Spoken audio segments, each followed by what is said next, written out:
Welcome to True Wellness with Dr. D, the podcast where we explore what it takes to live with vitality, balance, and purpose.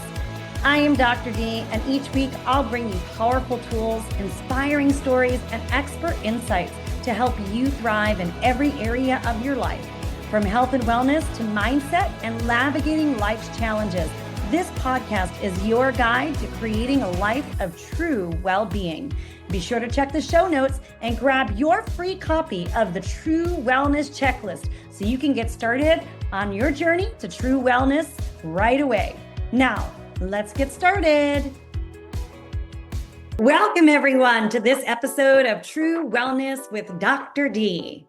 So, what if I told you that conflict isn't something you can avoid? But what if it were something just to get curious about? What if instead of bracing yourself for battle, you could lean in, ask better questions, and transform that tension into understanding?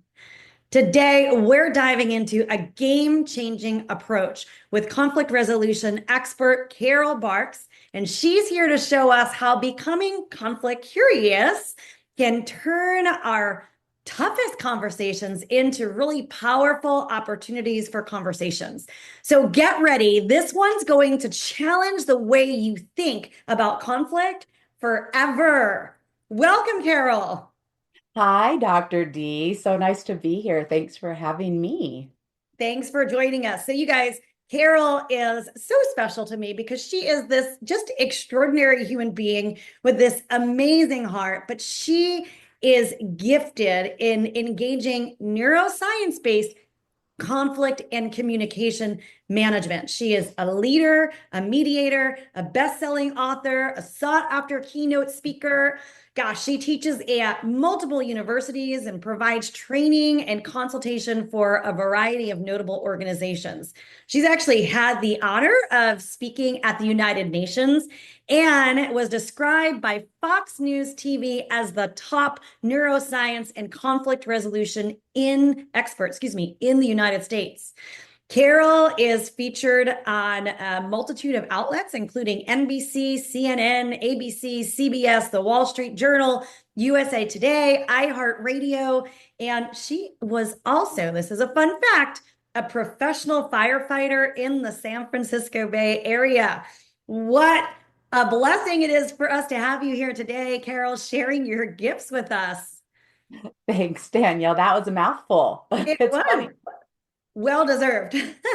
Thanks. So Carol and I actually shared the TEDx stage at TEDx Huntington Beach, and her talk is simply amazing. It's had over what, Carol? It's just a couple months, and you've had well over 1 million+ views. Yeah, I think the last time I checked, it's like 1,350,000 Oh my gosh. views. So Yeah. this is a testament to the real impact that your story, your message, and your perspective on conflict really has. So I'm really excited to dive in because, we deal with conflict every single day, don't we? We do. And, like I said in my TED Talk, we can't avoid conflict. It's just we're always either heading into it or heading out of it or in a little, peaceful zone. But that's okay because that's really as much as it's uncomfortable or people think it's uncomfortable, it doesn't have to be. And it can be that thing that bounces you to a better place and a higher level. So sometimes just by rethinking it, it changes everything. That's true.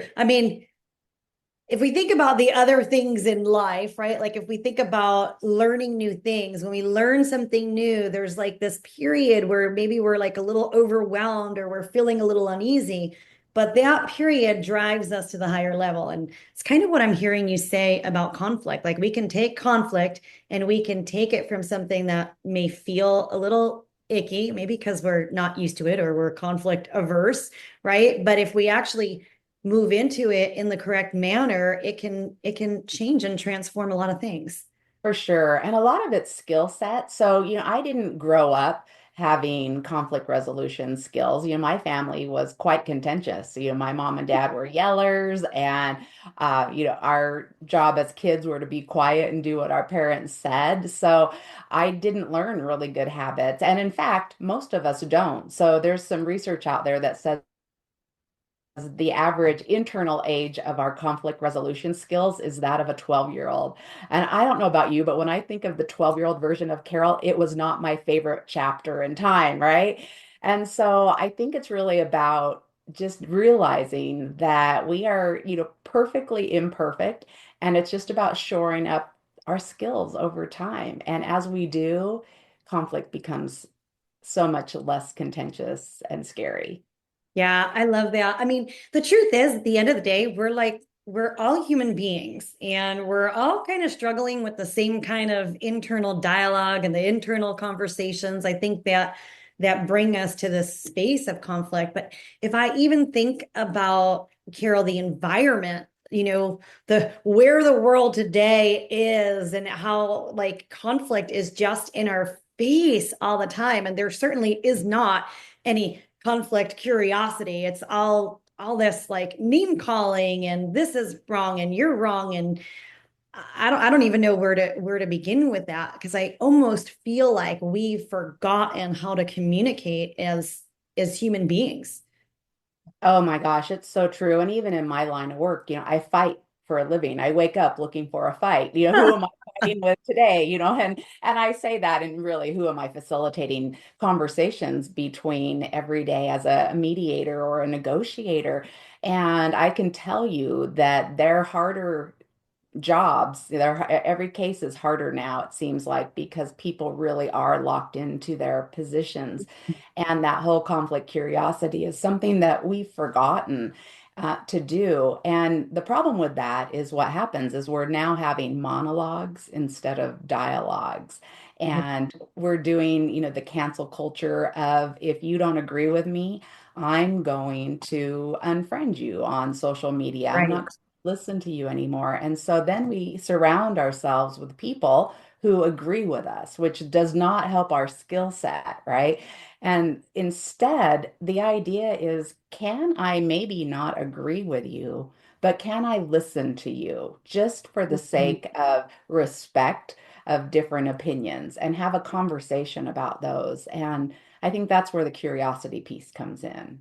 I love that because we have stopped listening. If you think about it for a second, we don't even call each other to talk on the phone anymore. Forget like being present with people in person, you know. But a lot of the conversations we have too, they're like via text messenger. And you talk about monologue and dialogue, and we think we're having a conversation with the person on the other side of that text message. And half the time, the other part of the conversation is actually going through our own brain because we can't see the person, we can't hear their intonation, we don't know if they're being for real or sarcastic. And so it's it's a different world that we live in. So how do we navigate through some of this? Because I can tell you a lot of our listeners would probably say that stress is one of the biggest things that impacts their life and their health. And one of the areas of stress comes in the form of relationships. And I think one of the biggest stressors within that realm of relationships is the communication, is conflict, is the lack of listening, as you've kind of just pointed out to us. So how can we start to navigate this? Yeah, there's a couple where there's a ton to unpack there, which is so fun. I love these Yes. conversations. I love having them with you. And so the first thing I would say about those texts is when we look at the research on nonverbal communication, which was put out back in the day by Dr. Morabian out of UCLA, he was saying that the words only have 7% impact of the 100% of our communication. So that's Right. really a small number. There's other people who have come along and said, well, it's higher numbers, but nobody really gives the words any more than 30% credit. And then what you're giving to those words really depend on if it's an emotional topic, or not. But either way, those words that we're texting or emailing to each other are just a little snippet. And one of the examples that I oftentimes give is the statement that because of my conflict curious nature, I oftentimes will ask if somebody says something, I'll say, that's really interesting. What are you thinking about that idea? Or just what are you thinking? And in other words, my tone is like, tell me more.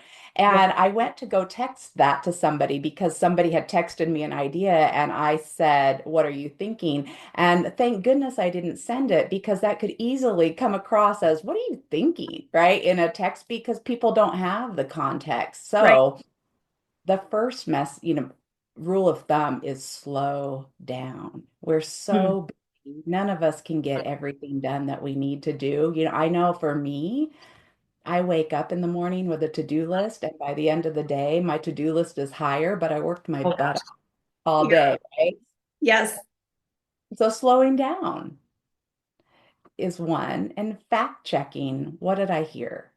Mm. Rather than just taking those evil plot twists, as I call them, because when we don't Sure. have dots connected, we always go to a dark place. And with the words only, we don't have all the dots connected. You can't see the smile on my face. You can't see the tone that you can't see me lean in and go, tell me everything you want to unpack. And Yes. that in itself is one of the things that we should be doing more is taking these conversations live. So I oftentimes say if we go back more than 3 times, that's time for a phone call. Mm. I love that. Yeah. And how many emails go on and on forever, or text messages go on and on forever. And it's so funny. I think we've gotten to the space where we text message because we think it's saving us time. And it's like, well, I've just text messaged back and forth 15 times, waited 1 minute in between each text message when I could have just picked up the phone and been done with this conversation so much faster. Indeed. And then that brings me to another just random fun fact is that every time we're interrupted, it takes us 20 minutes to get back on track. So you have those 15 minutes, but every time your brain is getting sidetracked by the ding of your phone. And so then that also leads to our tension that can lead to more conflict because now I've lost 20 minutes multiple times in the middle of these texts. And now I'm getting frustrated because the pressures of the day are not getting alleviated, so we've got to watch those types of things too. Yeah, and I love that you said that because if I think about conversations and I think about conflict, we're always putting things through a filter, right? We're always putting things through a filter of, our thoughts, our experiences, our feelings, our emotions. And so if we are in that state of frustration, then when we read that text message, for example, we already have a predisposition, so to speak, that we're going into that conversation with. And so all of a sudden, it's like things can spiral very quickly out of control. And you're like, well, wait a second, this started as a very simple conversation, and now we're like all the way over here. Yes. And so if you think of the momentary things that your brain is experiencing, that can be problematic. And then you add to it the baggage we carry with our Mhm. brains in the form of pattern recognition. So our brains don't like to have to assess everything new because it's taking in so many billions of bits of information every Yeah. second that it likes to go, oh, this is what it is. And so the problem is if you think about some of your harder conflicts, they might be with your family or they might be with coworkers because we have history with Mhm. them. And with that in mind, if my history with you is positive and you do something naughty, then I probably am going to say, she just had an off day, or this is just something's going on. But I'm not going to look at you as bad because you're not in my mind. But Right. if on the other hand, you and I have had it bumpy for a long time, and you think, I'm going to really work on my relationship with Carol, and you do something nice, I'm probably going to go, what is she up to now? What is she thinking? And I'm going to not give you the credit for doing something nice. So we really have to be careful of those filters, whether they're long term or momentary, they're critical that we assume the best. It makes sense, right? Like, joking jokingly, right? If my husband comes and he approaches me and he's all sweet and soft and whatever, and I'm like, okay, what do you want? Right. Right? We've all had that conversation. Or one of my children comes over and they're like, they're just doing nice things. You're like, okay, what do you want? Or what did you do? You know? What did you do? Exactly. Why are you buttering me up? Yeah. Or alternately, do you ever have this one? I know I have it with if I there's a tone that I use, like if I'm sitting here in my office and I call one of my family members and my tone is a certain way, they'll say, "Is there something wrong?" You know, and I'm like, "No, I was just trying to get you to come in here so I didn't have to get up and leave my desk, you know." Right. In there. So it's, yeah, there's all of that and more, which reminds me of that tone is that oftentimes when we're in conflict, we get really snarky with each other Mm, and our yes. tone changes and we get harsh. And for me, if my tone changes to where I'm annoyed or stern, I can look peripherally and my dog is sleeking out of the room like, oh no, this isn't going to be good. And that's the really not the tone we want for Right. conflict. And the tone that really gets us um, farther is a conversational tone. Like if you and I were sharing our favorite beverage, whether that's water, coffee, tea, beer, wine, we would just be conversational like this. Our voice would be going higher and lower, we'd be Yes. laughing. And that's the tone you want in conflict because it makes everything less aggressive to our brains. Mm. Yeah, that's hard. The New Yorker in me. It's funny. I always joke when I'm angry, my Brooklyn comes out, right? And that's the exact opposite of what you're talking about because I, I'm assuming the minute that we enter into that snarky voice or that, really what it is we're putting up this wall. It's like we're protecting ourselves. This is like our self-defense. Like you're not going to get past me. Now I'm going to bring out the big guns and the strong me that's not going to let you in kind of thing, right? It's a defense mechanism. But when we do that, it automatically then puts the wall up on the other side. Stay with us. We'll be right back. Hey, this is Dr. D. I just wanted to remind you that you can get started on your true wellness journey. Go ahead and check the show notes and grab a link to the True Wellness Checklist. Now, let's get back to the episode.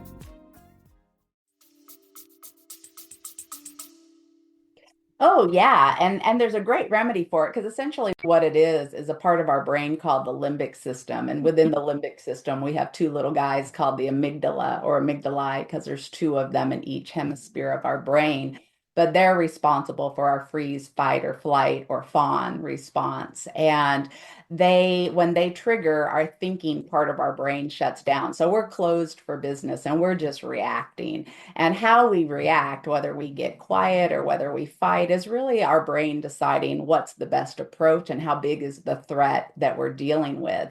And I'll tell you, we have these things also in our brains, and the front side's called mirror neurons. And I just love them to pieces because they're so powerful. And so the rule of neuroscience and conflict is he or she who has control of their emotions the most wins. And so if I'm channeling Gandhi or Mother Teresa or whoever my favorite peacekeeper is, and you're as mad as heck, I will de-escalate you because we have these neurons that sync with each other and they go back to ancestral times when we were, a transitory migratory tribes, and we needed to pay attention to what people were feeling or visualizing. Were you coming to trade with me or were you coming to kill me and take my stuff? And so I tell a story that I love so much about my husband and that he's the one that can trigger me. So I fight with people all day long and it's fine, but there's no threat to me, right? So I can just chill and help them communicate and I can be that Mother Teresa model. But when my husband does something, I am like an angry chihuahua and he thinks it's funny. So I'm like, and then blah, blah, blah, blah, blah, whatever it is, and I come up for air and blah, blah, blah, blah. And he just looks at me with this soft look and says, did you get it all out? You got any more? And what happens is I have no control over it. I start smiling to match his expression. And Danielle, it makes me so mad, because Yeah, I'm not ready to not be mad. right. It's over, and then he just smiles and says, and I'm like, I'm not done. And he'll say, I know, but can we just talk now? And it's so powerful. And it makes me think, you got to be careful what you teach your family members because they use my Sure. story against me. You know? But it's true. If you can be that peace, you can get that peace. And so you have that huge impact on the world just by how you show up. I love that. So how do you, Carol? What is the secret formula for disconnecting when you're in that space, right? You just where you're stuck. You're like angry as all heck. Your adrenal glands are pumping out that cortisol and you're livid. And it's what I find is sometimes we're in that space. It's like we're out of control. Like to bring Right. ourselves in, like you said, we're literally not in control anymore, right? That our brain has taken off, it's on its own pathway. How do you start to bring it back? Sure. So the first thing is that we can be observers of our own brain. Mm, So if you can notice, ooh, I'm starting to get triggered, then you can say, I need a break for a minute, or you can even express your emotions or feelings. We know that's one of the pro tips for negotiators is I can say, this isn't making me feel very good. So being able to express that yeah. can give me a minute to think. And if you can change your thought, Dr. Joan Rosenberg talks about the 90-second rule that if you, that first wave of chemicals that start triggering us take about 90 seconds to wash through. So if you can think a different thought, we Yeah. can get our brains back on track faster. But the other thing is I have to assume the best in you. So I'm not going to add to these evil plot twists. And then rather than getting defensive, this is where the conflict curiosity is. I just want to ask you questions about what you said. So you might have said something really mean to me that I want to get defensive about, or that I want to say something mean back to you. Right. Instead, I'm going to leave it with you. We're not going to play that tennis match game. I'm just going to stick with you and say things like, can you help me understand what you were hoping to achieve by that statement? Or can you tell me more about what it is that you're saying?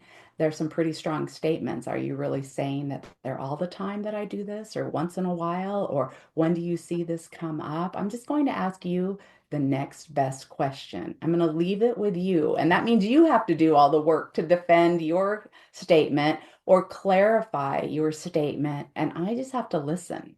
And eventually, if I get enough information, you'll solve it yourself. I don't even have to really engage. I can just ask you. So, this is what you're seeing. This Mm, is why it's triggering you. What would you like me to do different? Okay. So, if I did this different, then you would feel better. Okay. How do I avoid this in the future for you? And you walk me through it. I just have to be curious about it. I love that. Hence conflict curious. Yeah, it's so much easier. Mm, And it's probably one of those things I get emails and, thank you notes of you changed my life with my team or with my family because you just don't have to work as hard. And that's the thing is people don't, we get defensive. We mm. don't know what to say. We get our feelings hurt. And if we just opted to sit back, so instead of leaning forward like that chihuahua and I'm going at you, can I just lean back and listen to you for a minute?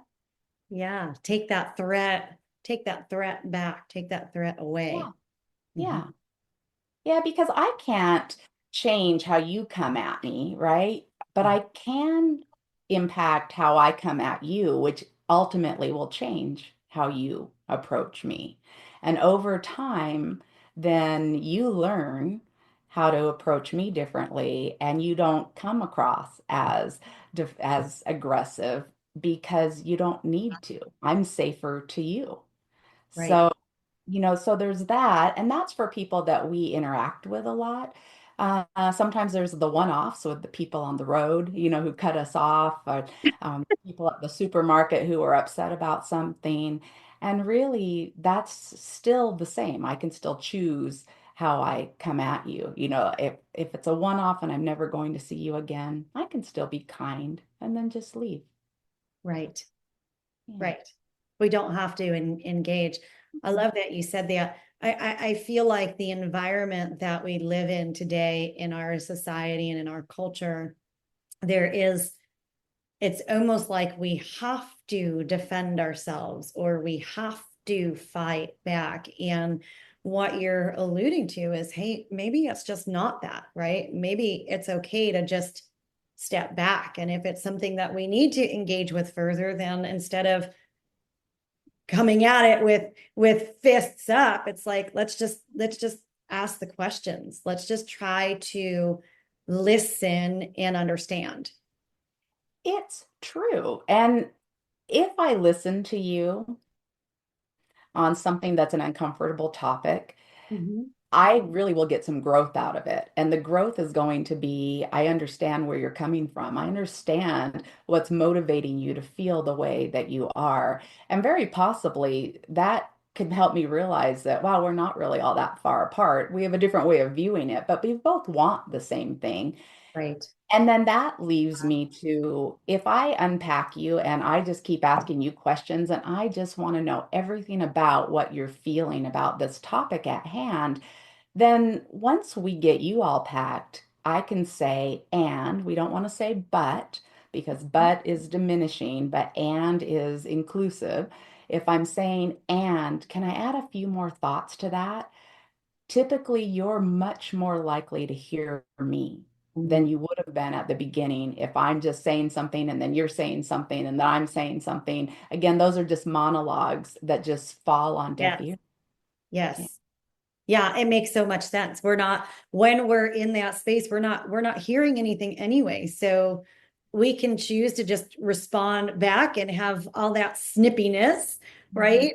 Or we can just listen. We can just sit back. We can wait for, to use the analogy, the other person to kind of empty their cup, Mhm. have our understanding of what was in their cup, and then proceed forward. Is that just, Indeed, indeed, because oftentimes, if we're really being honest, when you're talking, I'm thinking about what am I going to say next, right? Because I'm trying to prepare. And what I'm challenging our listeners to do right now is what if you didn't think about anything you were going to say next? You just fully listened and then made a statement off of what the other person said because they're providing all the content. So if you're not clear of what they're saying, you ask the clarifying question. If you are clear on what they're saying, you ask the next best question about what they're bringing to the table. You're using their brain to help them communicate with you. And so it makes it so much easier than trying to figure out what next brilliant thing is going to pop out of your brain. We don't want to use our brains. I want to use yours. yeah. Wow. It's a totally different perspective, right? Especially like me, I'm super analytical, right? And I want to always have it right and always make sure that I've strategically come up with the next thing. But what if we didn't have to strategize? What if that next thing was already right in front of us and we're just looking to identify it rather than to figure it out? Yes. And talk about us control freaks out there. That's a very scary thing, right? Because I'm like, wait, you're suggesting that I don't come up with my brilliant things. And yet, that's what our conversations are out in the wild when we're not having conflict. You say something, and I say something about what you said, and we're just building on it. And there's zero pressure to think about what we want to say. And so, why would it be any different in conflict? Mhm. That's right. That makes a lot of sense. So what if we are that person that gets fiery? How do you de-escalate that fiery within yourself in that moment? What do you do? Yeah, so sometimes it takes a minute, right? The fun fact about me is I'm human, so Yeah. I can know this, I can tell you what to do, and I can still not live up to it. And so sometimes that means you take a break, right? Sometimes that says I might say, I am not going to say anything productive right now. So I just need a few minutes to, really process this. Or can we talk about this a different day? Maybe we are trying to talk about it now and we're not really getting anywhere. So maybe we pause because there's a really great thing that happens when we sleep. So back in the day, do you remember there was an old, wives' tale of you should never go to bed angry, with Yes. your partner. And that's not true because when we sleep, there's a couple things that happen, and you know this, I'm sure, is that your brain gets a little chemical bath of all the toxins that, were released during that day. But then we also connect neurons. So the stuff that we talked about today will connect with the stuff that's in our brains already. And that's why you oftentimes wake up with bright, fresh ideas because when we're not working our brains so much, that's when they get the chance to do the brilliant work that we really want them to do. And so sometimes we brainstorm first or get to a point where we're not being productive and we save it for another day because we oftentimes can process what the other person said, what we're thinking about, and come up with a better idea. Mm. I And noticing that. So, we all have those physiological cues when we're getting escalated. So, I want to notice them in me. I got to take care of me first, or I can't be present for you.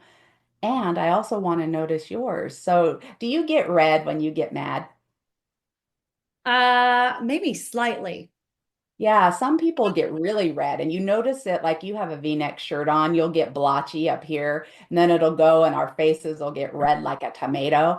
And that's a sign that our stress chemicals are, running amok inside of our body. And we want to catch them. If somebody's getting blotchy there, of course, we don't see that in ourselves as much, but we can say, ooh, they're about to lose their ability to have a constructive conversation with Yes. me. But for me, I notice I potentially, depending on how high the stakes are, my voice might crack. Mhm. Or I noticed I had some really tough clients last week. And this is something that rarely happens to me, but it did last week. I started shaking after the fact. So I was having a chemical reaction from that. And I also see that in other people a lot where they start shaking or our pitch gets higher and we start Yeah. talking faster. So Mhm. if I notice that, those are things that back to, I try to tackle these conversations like removed. I try to be an observer of Right. them Right. rather than in them. And when I start noticing that, then I can say, "Ooh, Carol, you're getting triggered. What is it about this that's triggering you?" And Mhm. then when I get curious about myself, I have more of an ability to manage those responses. I love that. I think the more and more we can be observers of ourselves, the more facility it actually gives us to understand what's happening for us, not just physiologically, but emotionally, mentally, because we all come with our own baggage. It's like, hey, am I being triggered by this conversation because I'm starting to feel unsafe because I have this history of all these unsafe things that have happened to me, or when I was a little girl, mom said something similar to what so and so is saying. Now I'm all shaking and jiggery, and my cortisol is flying through my body. And it's interesting because I know for me personally, I like to start to observe, okay, like what is that? What is that got triggered? Because it is an area of opportunity. Like if there is and something that makes me feel unsafe, I can be like, oh, you know what? It reminds me of that time when I was in elementary school and the teacher accused me of doing something I didn't do. And then I know, okay, I've got to do some personal work on whatever that was to go clear that. And then I, as a human being, get to evolve and grow. And I no longer have to carry that baggage with me. It's so true. And that is a really important question to ask oneself too, is this really about the conflict Danielle and I are having right now, or is this about something that feels like that? So one of the things back to my childhood of not such great communication, when I got into high school and I started seeing things as this is right and this is wrong, everything was much more concrete. If I had the courage to speak up to my parents, my mom would say, "Oh, Carol, calm down." Mm. And to this day, I hate that term, and I know where it comes from. If I hear it, I'm like, ooh, that's that minimizing term my mom used to use. So it Right. doesn't trigger me anymore. But if I hear it with my clients, it might be where I pause and suggest that they use different language that's not so demeaning in there, but initially that term would make me mad, right? Until I did the work and was like, oh, this is what it's about. It's old stuff, and I don't need to carry that forward. Yeah, it's so true. We're often not typically responding to what we think we're responding to. And I think that's part of the big piece in unraveling what's happening in a conversation sometimes. It's like I might be Absolutely. having an argument with my husband, but who I'm really arguing with is like, my mom when I was 13, like you said. And I think when you can start to distinguish that, it gives you a lot more freedom in terms of dealing with communicating with other people. Yeah. And that reminds me of one of the big things that happens in the world of negotiation is that we often argue about positions when really what we should be sharing is our interests. So positions are our demands, the things that I want this. So if it was a divorcing couple and they had kids, I want full custody of the kids. No, I want full custody of the kids. When really what they need is, I don't want to feel minimized as a parent, or I'm afraid of losing my time with my children, or I want to know that I have the ability to continue on in some way with my family structure. And those are different conversations, right? We could just argue about the schedule all day, or we could talk about shoring up what we need. Yeah, so just last night, back to my hubby, there was a project that I wanted him to do. And I got a little like, when are you going to do this project? And so we're Right. talking about this project, and his response was, have you shown me how to do the project yet? So we could have gone there, right? Which could have been a conflict. And really, I just needed to pause, and I went about it a different way. This project is causing me stress because I can't do the next things that happen that we've talked about are so important. And so I'm finding that it's standing in the way of progress, which is causing me some concern about the timelines that we committed to. And he said, oh, I so get that. You're right. So what does tomorrow at 1 look like? So it was just, I told him what it was about, and then we were able to get there. And it's so much easier than just going, well, I can't do it because you haven't trained me. Well, if you just came around and asked to be trained, I could do it. It's so much easier. So much easier. And then think about the following piece of that, right? Like, so tomorrow at 1, it becomes a pleasant interaction versus, this you're walking into this interaction where you're both feeling, a little bit of anger and resentment. So then changes the whole course of your day. But not only that, I look at everything from an energetic perspective. It really changes the outcome and changes the chances of success ultimately, right? Because you're coming at it one from a positive angle and the other one from that anger, fear, resentment. Right. And it changes your relationship, right? Oh, You just fight so much less with people when you assume the best, when you become more observing, when you ask those next best questions, when you're really clear about what it is that you need from what it is that you're talking about. yeah. Those things change the game. And I would say one other thing that changes the game is we've got to not make things personal. We've got to talk Mm, about the problem or the process that's going wrong, but we don't want to minimize the other person or belittle them or say, you never do this or you're so right. lazy. That's then makes me want to defend who I am. Yes. And if yet you say, I'm really concerned this project isn't getting done, it's about the project. I'm not hitting somebody's character. So you can have a complaint about a process, but there isn't such thing as constructive criticism. It's only taken positively like once in 13 times. So it's not a good skill to, put your hat on and say, this is what I'm going to do. I'm going to criticize them until they give me what I want, so, but we're Yeah. good at doing that. Yeah. And I think it's different, right? Feedback is different than criticism. And when we are in that attack mode, like you did bad, you are wrong. Like that person is not, they're not going to be open to anything else because they've already now shrunk back. Right. And there's a strategy for giving feedback or just really more about sharing your perspective that I love to use. It's called the often strategy.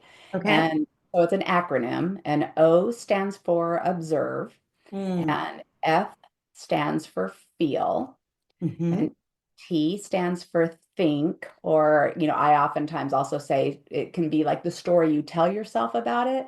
E stands for empathy or empathizing, and N stands for negotiating. So, one example might be when my youngest kiddo was in high school, their job was to do the dishes after dinner.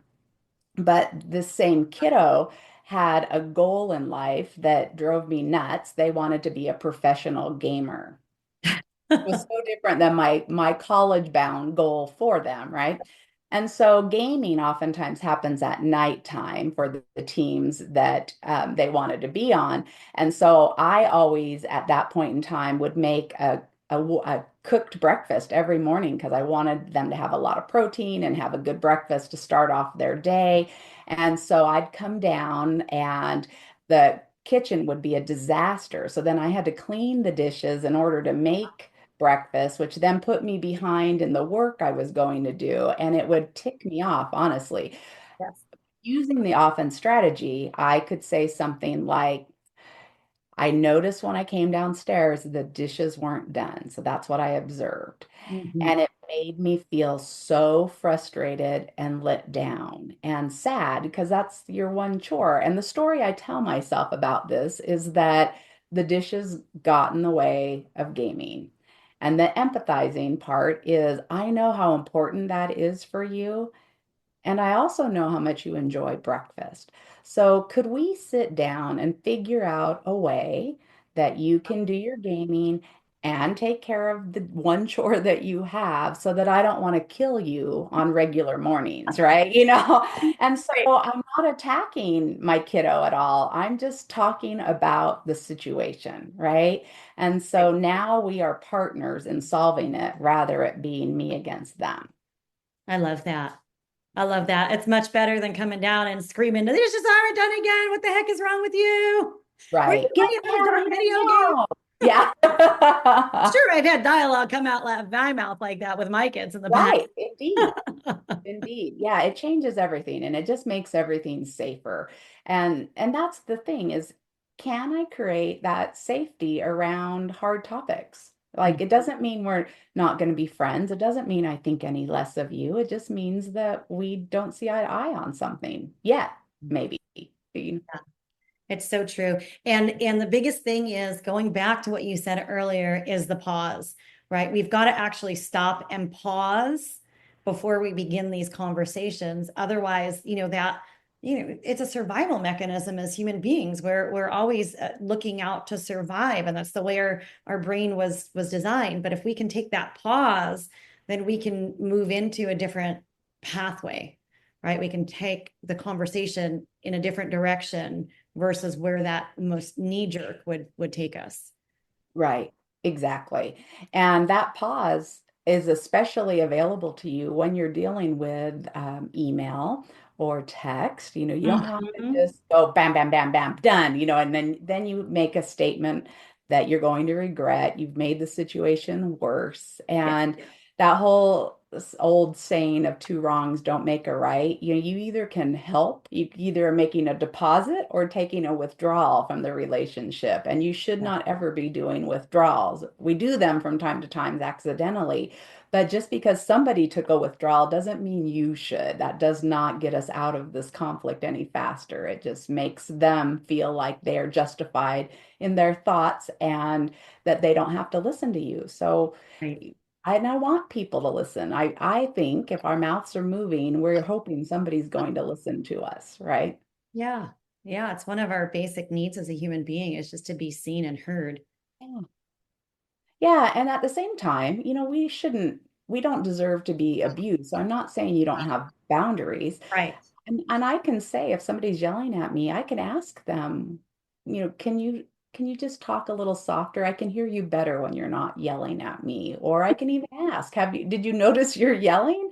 And sometimes people don't notice, or they'll say, oh, yeah, I'm sorry. I just got, this is just a very upsetting topic. And then they can self-regulate, so there are so many nice ways that you can manage these tough topics that Mhm. make them settle down so much easier that and they're like superhero powers, right? It just doesn't have to be hard. It doesn't.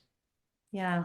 And the beautiful thing about all of this is that when we take the pause, when we take the time, when we actually transition, we end up with such lower levels of stress because now we're not bound up by this whole conflict and all that negative energy.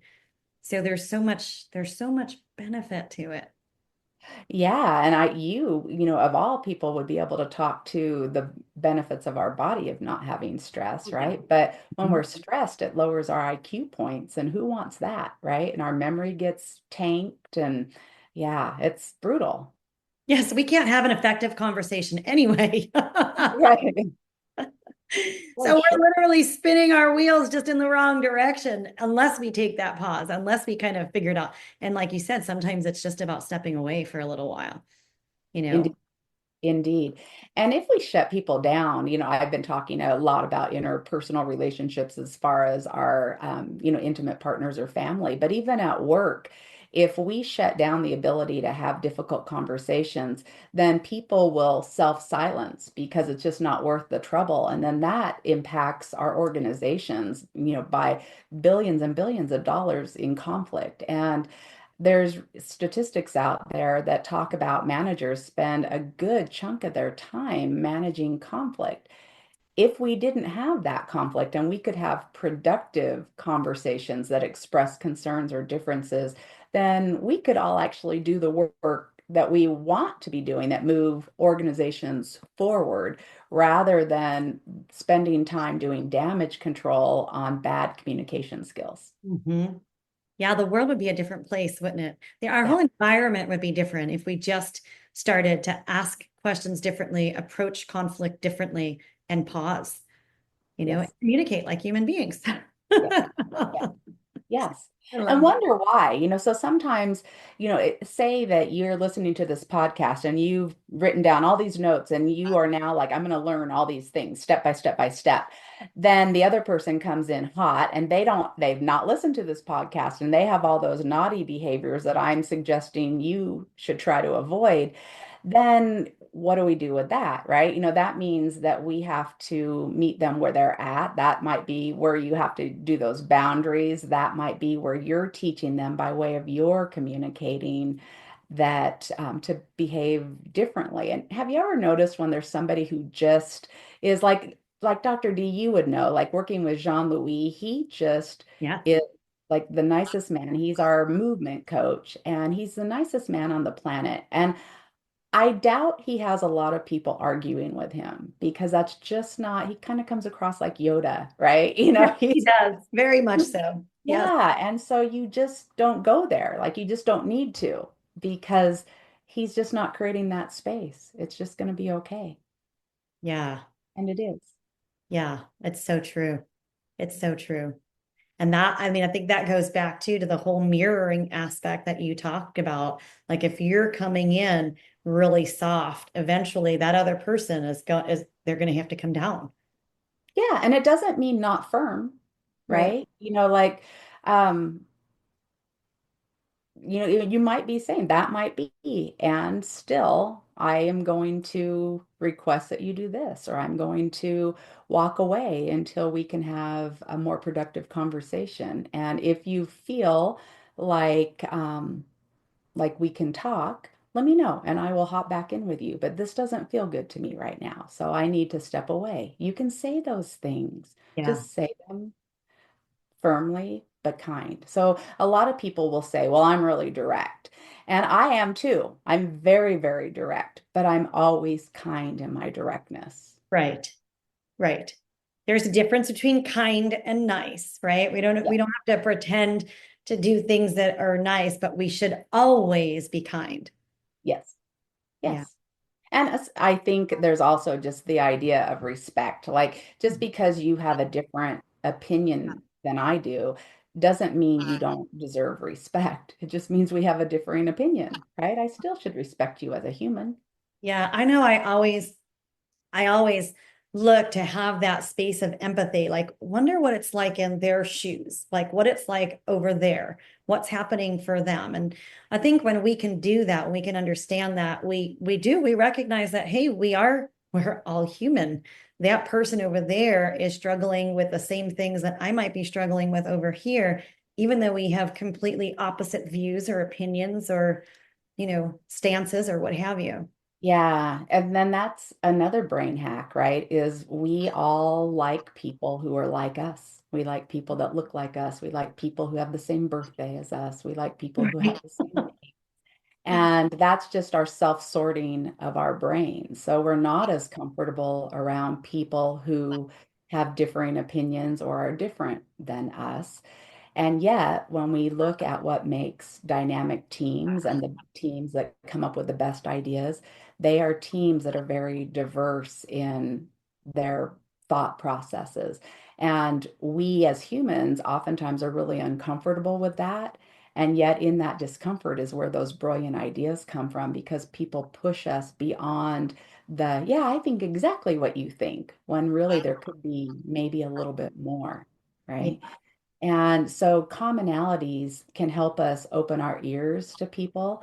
And that might be that we're both female, or that we both did our TED Talk together, or that we both want to make the world a better place. But then there's also some basic assumptions, and truths. I mean, we're both human, right? And we both have kiddos, and we both want the world to be better for our children.